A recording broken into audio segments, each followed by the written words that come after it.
Hello, সবাই কেমন আছেন? আশা করি সবাই ভালো আছেন, সুস্থ আছেন।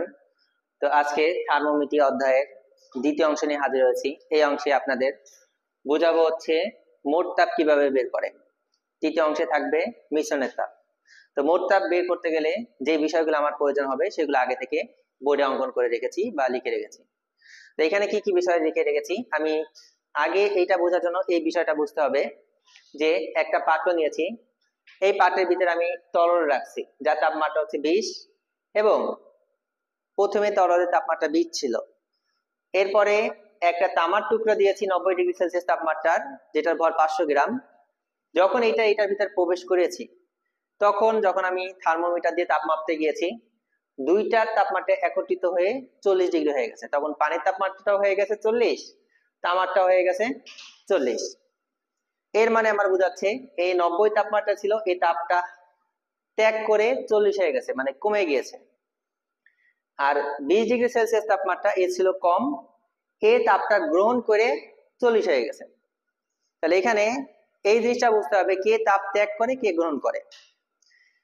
যে তাপ ত্যাগ করে তাকে বলা হয় ক্যালোরিমেট্রির নীতি অনুসারে সেটাকে বলা হয় বর্জিত তাপ, এবং যে তাপ গ্রহণ করে তাকে বলা হয় গৃহীত তাপ। ক্যালোরিমেট্রির মূল নীতি হচ্ছে মোট গৃহীত তাপ ইজ ইকুয়াল টু মোট বর্জিত তাপ, এইটা মাথায় রাখতে হবে। তো এই অঙ্কগুলো করতে গেলে আমাদের এরকম স্টেপ আকারে অঙ্কটা করতে হবে।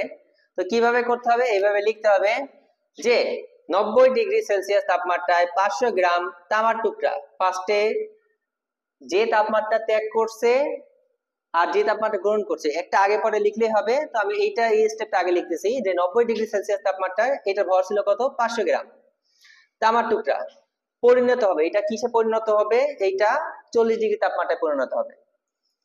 পরের স্টেপে আমার কি আসবে? 20 ডিগ্রি সেলসিয়াস তাপমাত্রায় এটা ভর ছিল কত? 100 গ্রাম, এটাও পরিণত হবে কততে? 40 ডিগ্রিতে। তাহলে এইটার ক্ষেত্রে কি তাপ হবে? 90 তাপমাত্রা পরিণত হয়েছে 40-এ, মানে 90 তাপমাত্রাটা 40-এ পরিণত হয়ে গেছে। অবশ্যই ত্যাগ করে 40 হয়েছে, আর ত্যাগ করলে সেটা হয় বর্জিত তাপ। বর্জিত তাপ আমার এখানে এই অঙ্কে আমার বের করতে হবে গৃহীত তাপ আর বর্জিত তাপ, শুধু এতটুকু বের করতে হবে। তো সব তাপকেই আমার কিউ দ্বারা প্রকাশ করে, এইচ দ্বারাও প্রকাশ করতে পারো। এইচ মানে হিট বোঝায়, তাপ বোঝায়। তো এখানে যেহেতু তাপ দুইটা বের করব, একটাকে 1 আর এটাকে 2 ধরবো। মনে রাখবা তাপ নির্ণয়ের দুইটা সূত্র ব্যবহার হয়। যদি আমার এই দুইটা ভিন্ন থাকে, 90 তাপমাত্রা 40 তাপমাত্রা ভিন্ন, এই ভিন্ন থাকলে তার সূত্র হয় এমএস ডেল থিটা। কারণ ভিন্ন তাপমাত্রা থাকলে সেখানে আপেক্ষিক তাপ কাজ করে, আর একই তাপমাত্রা থাকলে সেখানে সুপ্ত তাপ কাজ করে। এই আপেক্ষিক তাপ আর সুপ্ত তাপটা কি আমি এখানে এই অঙ্কে বুঝাই দেবো, কারণ এই অঙ্কে দুইটা তাপমাত্রা সেম আছে। তো আপাতত আপেক্ষিক তাপটা কি এটা বুঝো। যদি আমার তাপমাত্রা পরিবর্তন হয়, তোমার বইয়ের ভাষার সংজ্ঞায় যে 1 ডিগ্রি সেলসিয়াস তাপমাত্রায় কোনো বস্তুর বা 1 কেজি ভরের কোনো বস্তুর তাপমাত্রা 1 ডিগ্রি সেলসিয়াস যদি আমি বাড়াইতে পারি, মানে তাপমাত্রা বাড়াইলে সেটা হচ্ছে আপেক্ষিক তাপে পড়ে যাবে। আর যদি আমার তাপমাত্রা বাড়বে না, জাস্ট তোমার তাপমাত্রাটা ঠিক থাকবে কিন্তু তাপের আদান প্রদান হবে, সেখানে সুপ্ত তাপ কাজ করে। তো বর্ধিত তাপ এখানে যদি ক্যালকুলেশন করি, ফার্স্টে ভর বসবে, ভর এম কত? 500 গ্রাম। এখানে মনে রাখবা এস হচ্ছে আপেক্ষিক তাপ, যা প্রশ্নে উল্লেখ থাকবে, না থাকলে মুখস্থ রাখতে হবে কিছু আপেক্ষিক তাপ। যেমন তামার টুকরা, তামা থাকলে যেমন পানি এটা উল্লেখ থাকে, কিন্তু তামারটা সহজে উল্লেখ থাকে না। মানে তামা উল্লেখ থাকে, পানিটা সহজে উল্লেখ থাকে না। তামার আপেক্ষিক তাপ হচ্ছে 400। এইটা ডিপেন্ড করবে এককের উপর, যদি গ্রাম থাকে তাহলে 0.09, গ্রাম থাকলে হচ্ছে সেটা হচ্ছে সিজিএস একক বলা হয়। সিজিএস, এমকেএস, এফপিএস তিনটা একক ইউনিট ব্যবহার করা হয়, তিন ধরনের একক থাকে। তো গ্রাম থাকলে সেটা হচ্ছে আপেক্ষিক তাপ, তামা কথা উল্লেখ থাকলে হচ্ছে 0.09। ডেল থিটা মানে বড় থেকে ছোট তাপমাত্রা বিয়োগ, এখানে বড় তাপমাত্রা হচ্ছে 90 বিয়োগ ছোট হচ্ছে 40। তো এইটা যদি আমি ক্যালকুলেশন করি, ডিরেক্ট আমার ক্যালকুলেশন করলে আসবে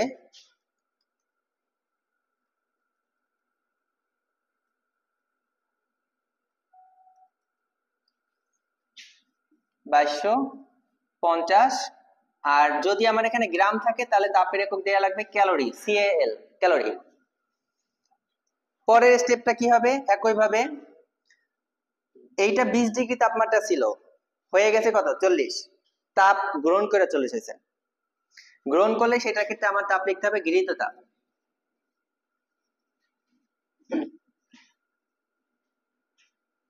যেহেতু আমার এখানে 2 নাম্বারটা বের করতেছি এই জন্য Q2। আর এই সূত্র ms ডেল্টা। কেন হয়েছে? দুইটা তাপমাত্রা ভিন্ন, এখানে আপেক্ষিক তাপ কাজ করবে, ভিন্ন হলে আপেক্ষিক তাপ কাজ করে। m ভর, তাহলে এখানে ভর কত আছে? 100 গ্রাম। গ্রাম থাকলে পানি এখানে কে 100 ভরের পানি পরিণত হবে 40 ডিগ্রি তাপমাত্রায়, কে পরিণত হবে? পানি। তাহলে পানির হচ্ছে আপেক্ষিক তাপ লাগবে। পানির আপেক্ষিক তাপ যদি গ্রাম থাকে তাহলে হচ্ছে 1 হবে। আর যদি গ্রাম না থাকে শুধু কেজি থাকে তাহলে 4200। ঠিক আছে, ইউনিটটা চেঞ্জ হবে, নিয়ম একই। ডেল্টা মানে বড় থেকে ছোট বিয়োগ। আর সাধারণত সব সিজিএস এককেই ডিপ্লোমার ম্যাথ গুলো আসে, এইটা পেয়ে আসে। ডেল্টা মানে বড় থেকে ছোট বিয়োগ। এখানে বড় তাপমাত্রা কে 40, ছোট হচ্ছে 20। তাহলে এটা যদি আমি ক্যালকুলেশন করি,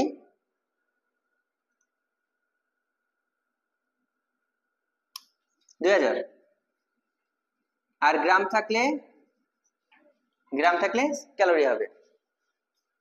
তো এইটা হচ্ছে একটা নমুনা, এটা একটা বোঝার জন্য একটা নমুনা দিয়েছি। এই টাইপের এরকম করে সবগুলো মিশ্রণের তাপ, মোট তাপ বের করতে হয়। এবার মোট তাপ যদি বের করতে হয়, মোট তাপ বের করার জন্য আগে প্রশ্নটা পড়তে হবে কি বলছে। -10 ডিগ্রি সেলসিয়াস তাপমাত্রায় 100 গ্রাম বরফকে 100 ডিগ্রি সেলসিয়াস তাপমাত্রায় বাষ্পে পরিণত করতে হবে। তাহলে আমার বরফ হচ্ছে মাইনাস তাপমাত্রা আছে, এটাকে বানাবো বাষ্প। এখন আমার একটু বুঝতে হবে যে বরফে তাপ দিলে কি সরাসরি বাষ্প হয়? না, এখানে বরফে তাপ দিলে কি কি হচ্ছে। যেমন আমি এখানে একটু স্টেপ আকারে সাজাইছি, এখানে চিত্র আঁকার প্রয়োজন নাই, জাস্ট বোঝানোর জন্য আঁকা হয়েছে। যে একটা বরফকে যখন আমি তাপ দিব তখন ওই বরফটা আগে নিজের তাপমাত্রায় আসবে, কারণ আমরা জানি 0 ডিগ্রি সেলসিয়াস তাপমাত্রায় বরফ হয়, আবার 0 ডিগ্রি সেলসিয়াস তাপমাত্রায় পানি হয়। তাহলে আমার সেই বরফটাকে যদি আমি যেমন ফ্রিজ থেকে যদি একটা কঠিন বরফ বের করি, সঙ্গে সঙ্গে পানি ছাড়ে না গায়ে থেকে, কখন ছাড়ে? কিছুক্ষণ পর ছাড়ে। মানে সে হচ্ছে চারপাশে যে তাপটা সে গ্রহণ করে নিজের তাপমাত্রা 0-তে আসে, তারপরে পানিটা ছেড়ে দেয় বা গলা শুরু করে। তাহলে বরফ হচ্ছে গলতে হলে আগে নিজের তাপমাত্রায় আসবে, তাহলে সেই বরফটা আগে আসবে 0 তাপমাত্রায়, নিজের তাপমাত্রায়। এবার সেই বরফটা গলা শুরু হবে, কারণ বরফ 0 তাপমাত্রায় আসার পর গলা শুরু হয়। এবার গলে কত তাপমাত্রায়? গলে হচ্ছে 0 তাপমাত্রায়। তো 0 তাপমাত্রা বরফ, 0 তাপমাত্রায় পানি হবে যদি একটা বাষ্প বানাইতে চাই। এবার পানি হলে, পানিকে তাপ দিলে সরাসরি বাষ্প হয় না, কারণ পানি তাপ দিলে পানি আগে ফোটে। সে পানি ফোটে কত তাপমাত্রায়? 100 তাপমাত্রায়। এবং 100 তাপমাত্রায় আবার কি হয়ে যায়? বাষ্প হওয়া শুরু করে। এবার যদি আমার এখানে 100 পর্যন্ত বলছে, যদি আমার এখানে বলতো 150 তাপমাত্রায় বাষ্পে পরিণত করো, তাহলে এখানে আরো একটা স্টেপ বেশি হবে, বেশি হয়ে এটুক তো থাকবেই, তার সাথে আরেকটা স্টেপ বেশি হয়ে এখানে থাকতো 150 তাপমাত্রা। ঠিক আছে, আরেকটা স্টেপ বেশি হতো। এইটা পারলে ওইটা পারা যাবে। তাহলে এখন আমার অঙ্কগুলো এইভাবে করে করতে হবে ধাপে ধাপে, যে -10 ডিগ্রি সেলসিয়াস তাপমাত্রাকে আগে এই তাপমাত্রায় বানাইতে হবে। এরকম এইটাকে এই তাপমাত্রা, এইটাকে এই তাপমাত্রা, এইটাকে এইটা, আর সবার শেষে হচ্ছে ওই 100 পর্যন্ত বাষ্প বানাইতে টোটাল কত তাপ লাগছে এইটা আমার বের করতে হবে। তো দেখো, তো -10 ডিগ্রি সেলসিয়াস তাপমাত্রায় আমার স্টেপগুলো লেখার নিয়ম বলছি, তাপমাত্রার পর লিখতে হবে গ্রাম বা ভর লিখতে হবে। তাহলে 10 ডিগ্রি সেলসিয়াস তাপমাত্রায় এই তাপমাত্রায় কে ছিল, কি ছিল? এইটা ছিল হচ্ছে বরফ। -10 ডিগ্রি সেলসিয়াস তাপমাত্রায় 100 গ্রাম বরফ। তাহলে এত তাপমাত্রায় বরফটা কত ছিল? 100 গ্রাম। সেই বরফটাকে আমার বানাইতে হবে কি? স্বাভাবিক বরফ 0 ডিগ্রি সেলসিয়াস তাপমাত্রায়। তাহলে এখন একটু মনে করতে হবে এখানে গৃহীত তাপ কাজ করতেছে না বর্ধিত তাপ, কারণ আমার প্রত্যেকটা স্টেপ গৃহীত বর্ধিত এইভাবে ধরে করতে হবে, কারণ এটা হচ্ছে ক্যালোমিটার মূল নীতি অনুসারে করতে হয়। তাহলে দেখো, এইটা ছিল কঠিন বরফ।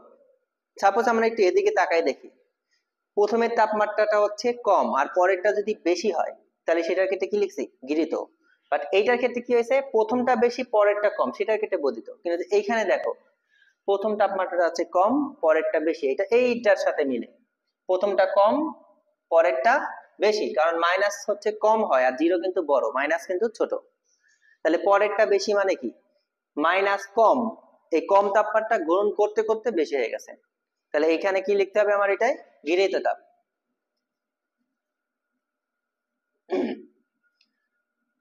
যেহেতু আমার এখানে অনেকগুলো তাপ বের করবো, তাহলে 1 2 এভাবে সিরিয়ালে সাজাবো।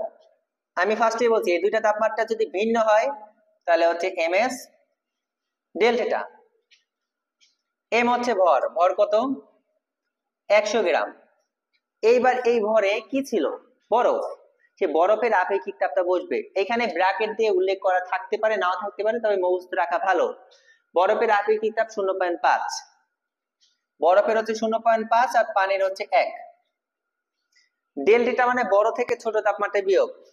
এখানে বড় তাপমাত্রা কত বলতো, 0, বিয়োগ করতে হবে ছোট, ছোট কত, -10। যেহেতু আগে একটা মাইনাস আছে, এখানে একটা ব্র্যাকেট ইউজ করতে হবে। তাহলে আমার এখানে পাচ্ছি মাইনাস মাইনাসে প্লাস হয়ে গেল। এইটা যদি আমি এখানে ক্যালকুলেশন করি তাহলে আমার পাবো মেবি 500 পাবো।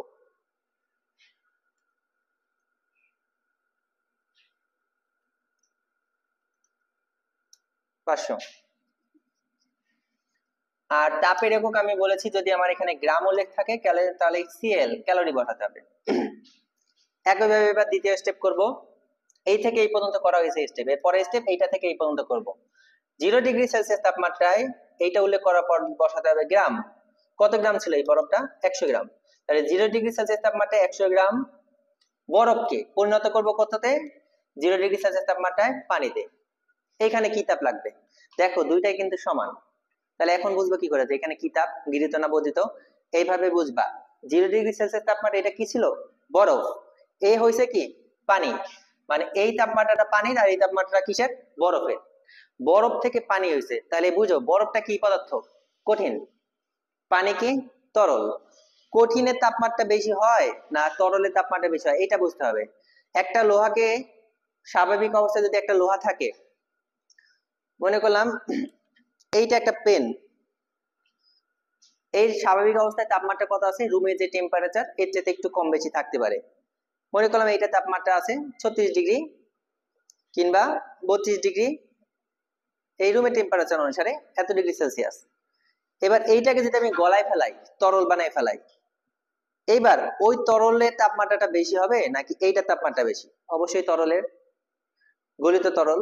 লোহার ক্ষেত্রে সেরকম, লোহা প্রথম অবস্থায় কঠিন অবস্থায় তাপমাত্রা কম থাকে, যখন লোহিত লাল হয়ে যায় তখন ওই তাপমাত্রা বেশি। এর মানে বোঝাচ্ছে কঠিন পদার্থের তাপমাত্রা কম, তরলের তাপমাত্রাটা বেশি।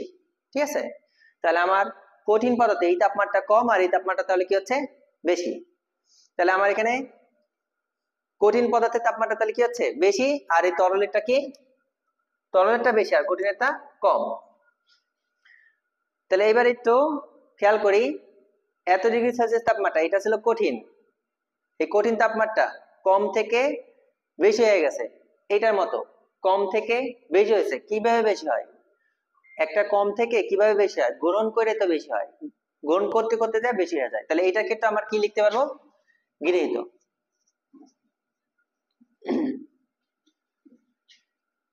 দুইটা তাপমাত্রা যদি আমার একই হয়ে যায়, তার সূত্র চলে আসে ml, সুপ্ত তাপ চলে আসে। এইখানে এই হচ্ছে সুপ্ত তাপ, যে তাপটা ঠিকই আদান প্রদান হয়েছে, কঠিন থেকে তরল বানাই দিচ্ছে, তাপ ঠিকই আদান প্রদান হয়েছে, কিন্তু তাপমাত্রার কোনো পরিবর্তন হয় নাই।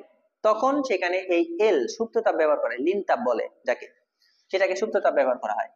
এম এর মান হচ্ছে ভর কত, 100, এল হচ্ছে সুপ্ত তাপ, বরফের সুপ্ত তাপ, বরফ গলতেছে, গলে পানি হয়েছে, তাহলে সেখানে সুপ্ত তাপ ব্যবহার করা হবে বরফ গলনের। বরফ গলনের সুপ্ত তাপ হচ্ছে 80। কখন 80, যখন তোমার গ্রাম থাকবে তখন হচ্ছে 80।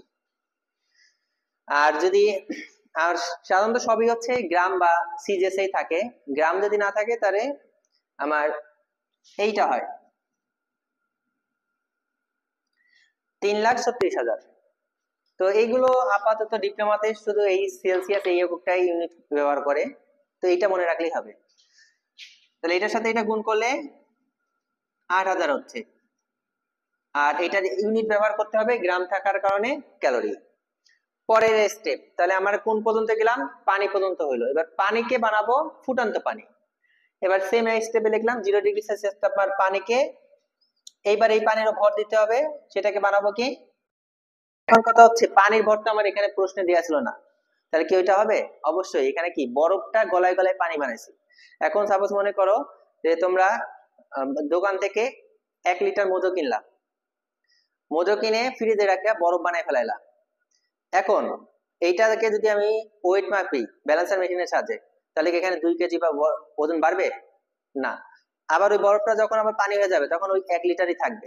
মানে এইটা বোঝাচ্ছি বরফ থেকে পানি বা পানি থেকে বরফ হলে ওজন কোনো মানে ভরের কোনো তারতম্য হবে না, ভর সেম থাকে, ভরের কোনো পরিবর্তন হয় না, হয়তো আয়তন বাড়ে কমে।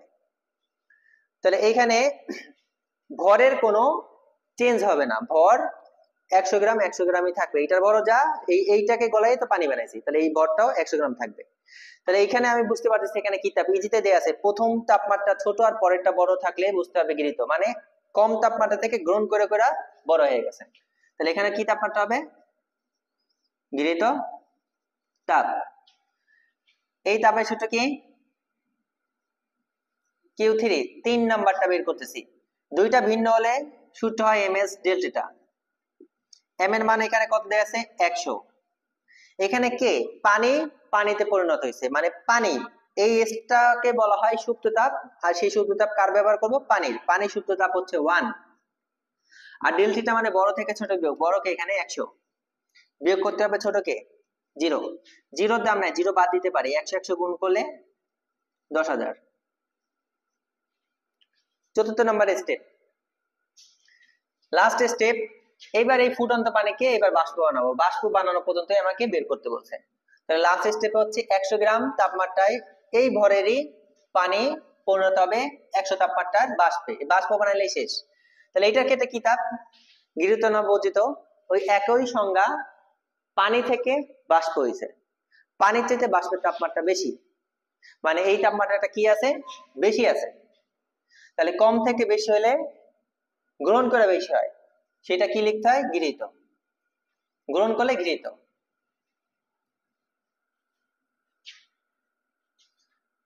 আর তাপমাত্রা ভিন্ন একই হয়ে গেলে তার একক ml হয়। ভর এখানে কত? 100। এল হচ্ছে আপেক্ষিক তাপ। এইটা কি? বাষ্প হইছে, তাহলে বাষ্প ভবনের আপেক্ষিক তাপ, এটা উল্লেখ থাকবে, না থাকলে 537 মনে রাখবা। তো এখানে উল্লেখ করা আছে 537 বাষ্প ভবনের আপেক্ষিক তাপ।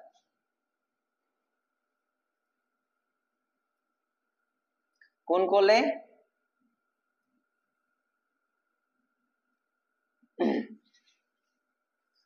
53,700 ক্যালোরি। এখন আমরা সেই মোট তাপ বের করবো। অতএব মোট তাপের প্রয়োজন হবে, মোট তাপ মানে সেটা শুধু কিউ লিখতে পারো। তাপ এখানে কয়টা পাইছি? 1টা 2টা 3টা 4টা, আমরা এখানে 4টা তাপ পাইছি। তাহলে এই Q1 এর মান কত হয়েছে? 500। Q2 2 নাম্বার তাপ পাইছি 8000, 3 নাম্বারটা